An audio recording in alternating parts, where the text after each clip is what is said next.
Current developments, presidential directives, accurate and reliable updates straight from the palace. Sitting in for Daphne Osenia Paez, I am Assistant Secretary Joey Villarama for Malacañang Insider. Strengthening the country's environmental resilience is on top of the national agenda under President Ferdinand R. Marcos Jr.'s administration. Through science-based solutions, data-driven and socially, politically, and culturally sensitive environment and natural resource policies, we are on the path to building resilient communities. To learn more about the climate mitigation and adaptation programs currently in the works, we are joined by the Secretary of the Department of Environment and Natural Resources, Maria Antonia Yulo-Loyzaga. Madam Secretary, magandang araw po and thank you for joining us today. Good morning, Asek. Thank you very much for this invitation.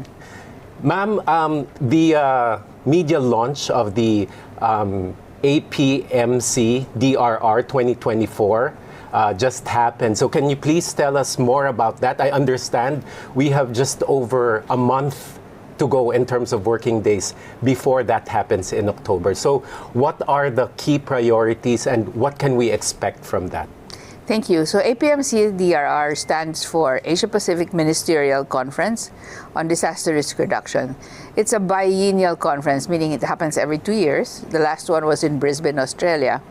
And during that Brisbane, Australia conference, the Philippines was approached by the United Nations to ask whether we would be willing to host the next one.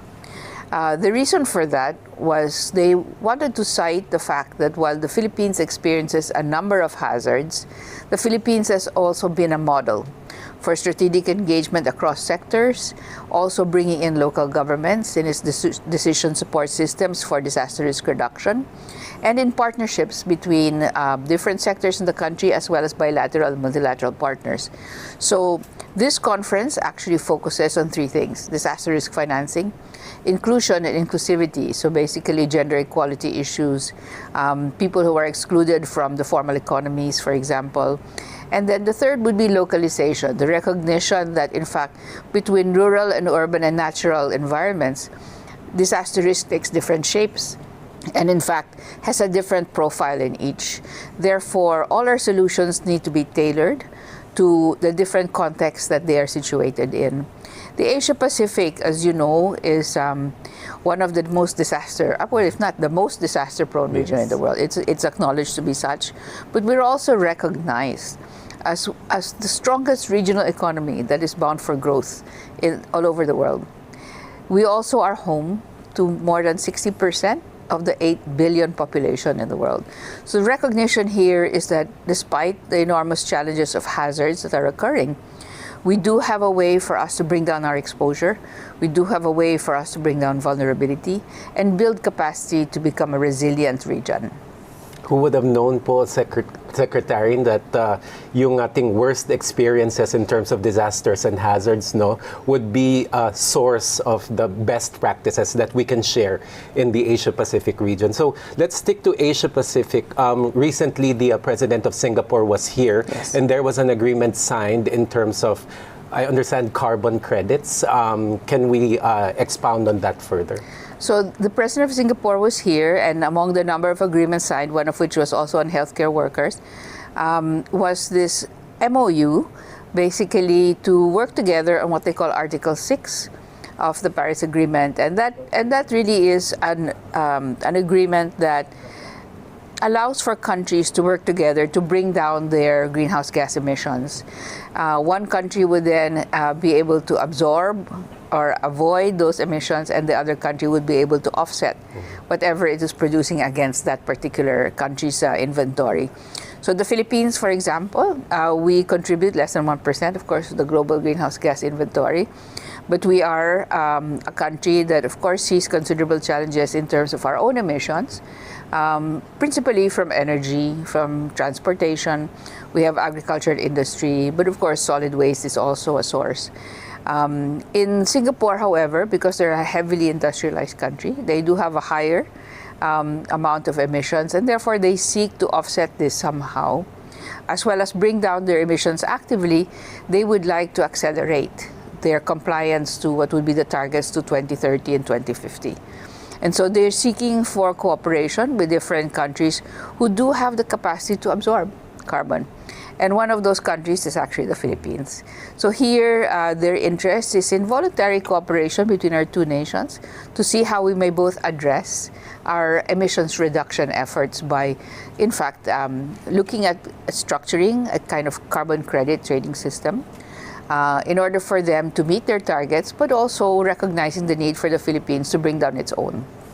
Is this a first such agreement with another country? We have a similar agreement, I would say, in principle with the country of Japan. And here there's a little bit more work that has been already ongoing. We do have a private corporation that is wanting to structure a forest project for carbon credits. And here they're wanting to, in fact, make that a government-to-government agreement as well. And so the one with Singapore, though, is also quite exciting because we are also wanting to take advantage of the knowledge and technology and scientific know-how of a country like Singapore. So the DENR Geospatial Database Office's initiatives were highlighted. Could you share more about these initiatives and how they are helping manage the Philippines' water resources? And what future plans are in place for the GDO? Well, the GDO, as you may know, was created just under this administration. So our first aim and the first project we brought to our president's attention was the need to basically measure what we treasure. And that means we need to establish a single database, geospatial database, of our country's natural resources. So that includes water. And so Singaporean President Tharman, is also one of the leaders in terms of the global movement to actually preserve water and make sure that there's water security for all. And he became interested in the way we use geospatial technology to actually map out our resources and how we interface with different government departments in terms of optimizing those resources for the use of different communities. So I happened to have met him during a Temasek event earlier this year. And I explained to him that we are using space technology to actually manage our natural resources. And he got interested specifically in water. So what we did show him at the lunch that we hosted was how we are proposing to work, and talks are ongoing with the DPWH, for example, for water impoundment as well as multiple uses, flood control as well, with the DOE for the identification of potential hydropower. And of course, how we work together with our Forest Management Bureau in terms of targeted reforestation in order for us to actually build our forest cover, but also ensure that water security is also in place. You mentioned water management, flood control, energy generation. So how do you envision that this MOU aligns or impacts existing presidential directives? Well, the MOU is basically focused on the carbon credit situation. So the more relevant layer would be the forest layer for us. And we also explained that we are updating our forest cover and, of course, analyzing what sort of forest cover we have, because there are open forests and there are closed forests. And there are areas that are classified as forest lands that need forest cover. We are a country that has 30 million hectares of land, 15 million of which are classified as forest lands. However, in our last accounting, only 7 million, just over 7 million, are actually covered by forests. So we have 8 million hectares to go in terms of wanting to reforest our country to the state that it was when we first began to be cognizant of the fact that we need our forests for national economic growth. Sec, in relation to the hosting by the Philippines of the Loss and Damage Board, how is that coming along, especially in terms of legislation? Kasi in order for that to happen, kailangan pong magkaroon ng batas. Yes. So here we're very grateful, first of all, for the opportunity to be able to host the Loss and Damage Board. And what we need to understand is how that brings the Philippines to center stage in terms of this very, very long-fought battle to have loss and damage recognized by developed countries. in terms of how the vulnerability of developing countries actually is a result of really events that have been not of their own causing. No? So the Loss and Damage Fund Board requires legislation because we actually need to imbue it with privileges and immunities as a legal entity. And therefore, we had to go to Congress and we had to go to the Senate. So I'm very happy to report that in Congress, we're almost done with third and final reading, and the same in the Senate as well. So what will happen now is possibly they will converge into a BICAM, and hopefully we will get that passage very soon, after which we'd have to agree with the UNFCCC and the board on the host country agreement. And once that's done, we will be effectively the host of the Loss and Damage Fund Board. Thank you very much, Sec. So up next, aalamin natin ang mga inisyatibo at programa ng DENR kaugnay ng climate action at sustainability at ang kahalagahan ng pagbabawas ng carbon footprints. Stay tuned. We'll be right back.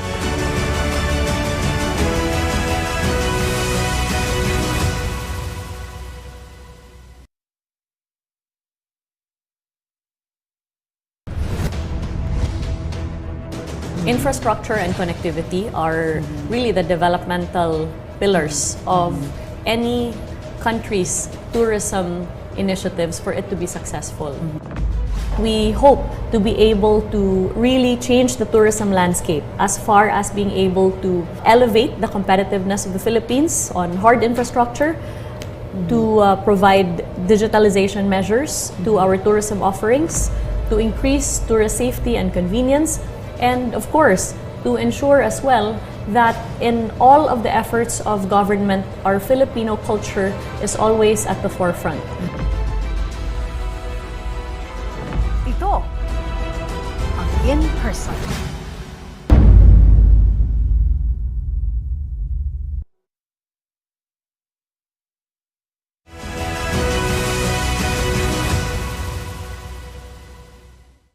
And we're back. You're still watching Malacañang Insider with Secretary Maria Antonia Yulo-Loyzaga.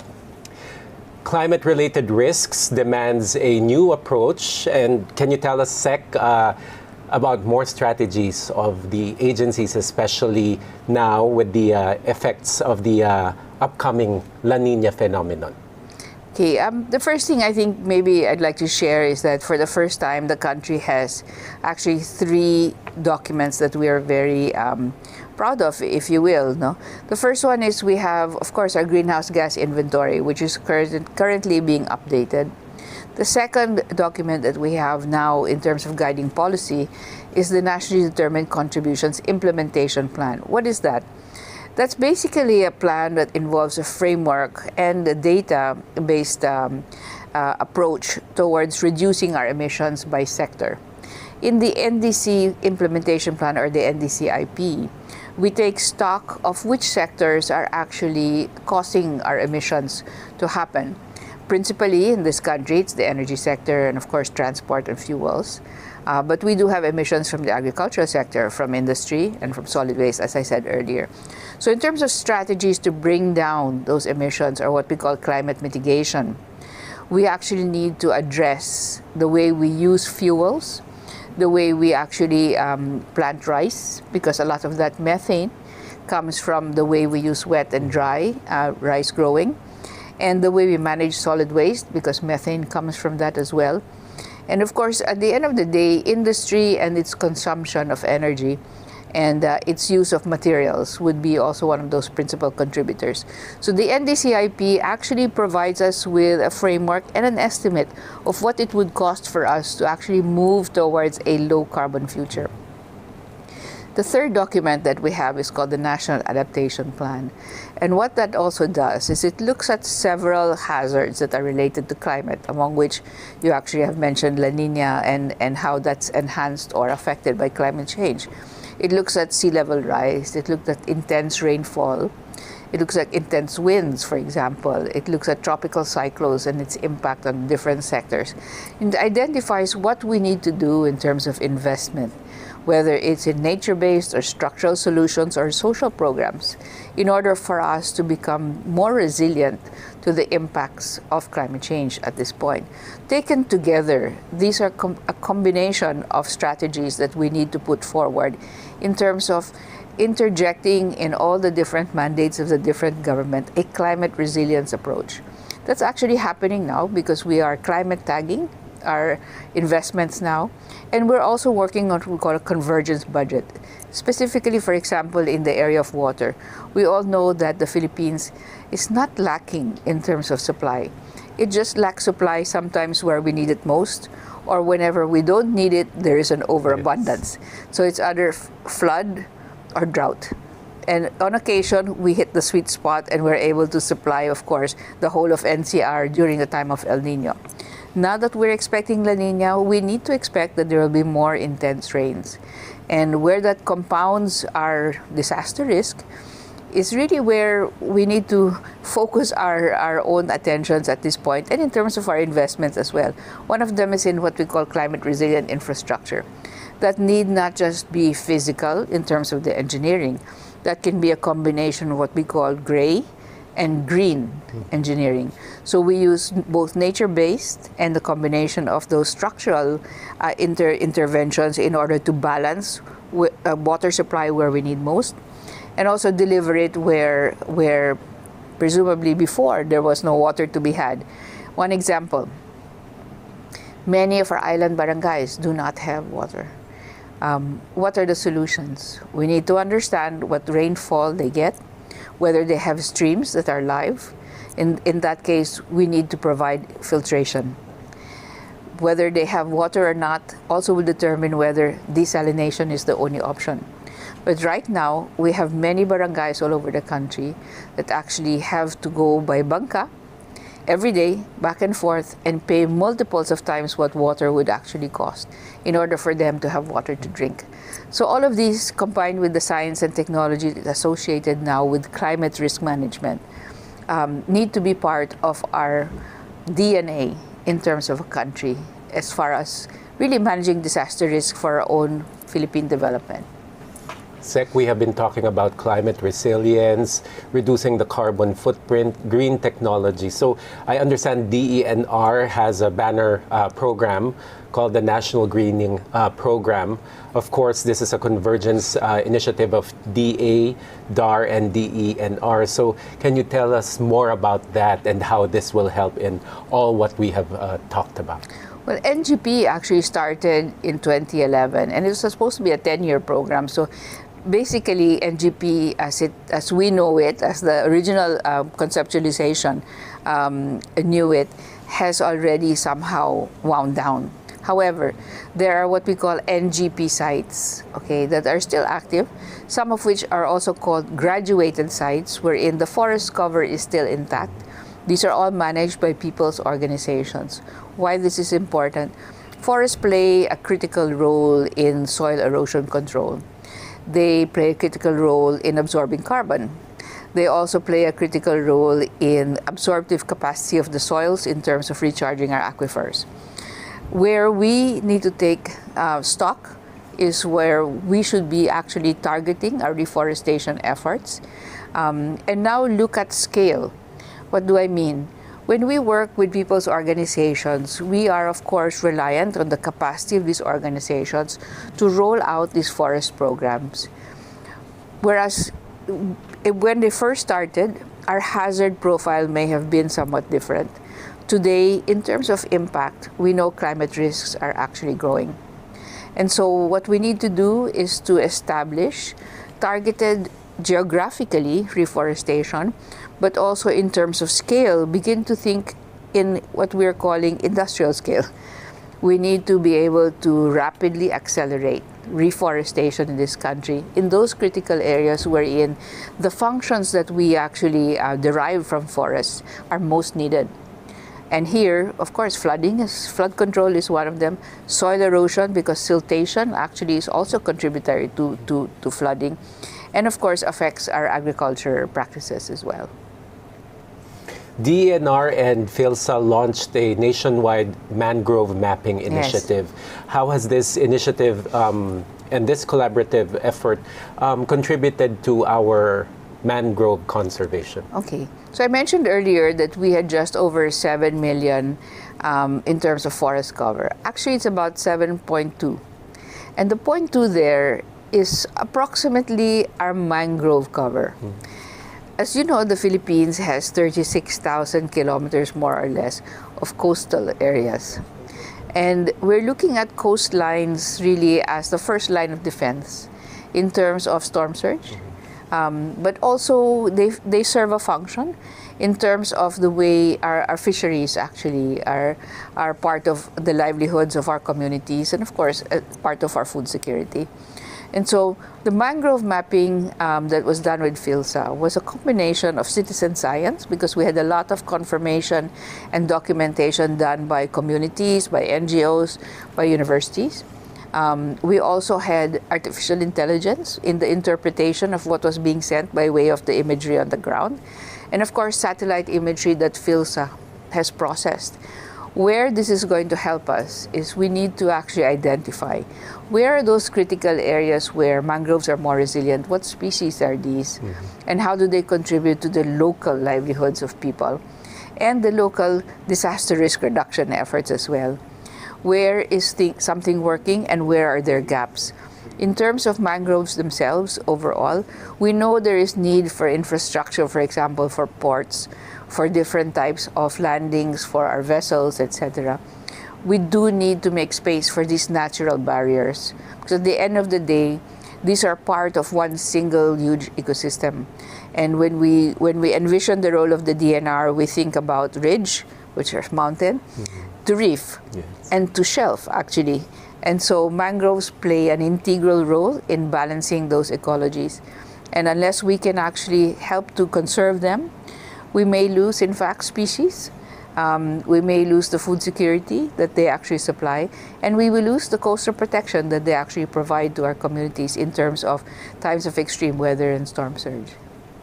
Madam Secretary, do we have upcoming initiatives related to climate action and sustainability na dapat pang asahan ng publiko? Yes, maybe I'll address the sustainability issue first, and I'd like to highlight that we did pass the Extended Producers Responsibility Law, and what that does is it helps us move closer to what we're calling a circular economy. What that means is basically what we are generating by way of product and by way of waste, we're able to consume and repurpose in order for us not to put any of these resources to waste. In terms of the Extended Producers Responsibility Law, it now requires corporations, what we call obliged enterprises, to actually collect the packaging that they actually use in their production. And what difference that makes is really the fact that it used to be local governance alone that had that burden. Of course, DNR, tagasalok kami, di ba? Whatever local governments are not able to collect, DNR is having to pick up from the different waterways and our areas leading to the ocean. So with the EPR, corporations are now responsible. They must collect up to 80% by 2028 of their packaging material. And we will audit this yearly. So we have about 900 or so corporations that have registered now. And so in terms of the sustainability, specifically regarding the production and consumption and the packaging that goes along with it, we've made great strides in terms of engaging those that actually generate whatever you find that will have been thrown away and not repurposed into our rivers and waterways, and some of which are in our ocean, let's face it. So secondly, in terms of upcoming activities, the Asia-Pacific Ministerial is very important for us. Disaster risk reduction is a part of our daily life, and therefore it should be part of our DNA.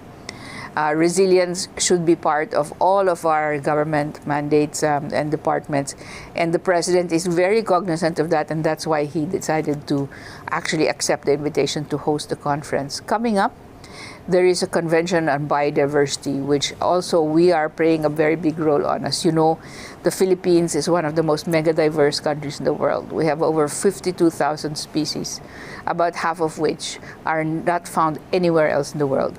Sadly, around 2,000 of which are either critically endangered or threatened or vulnerable.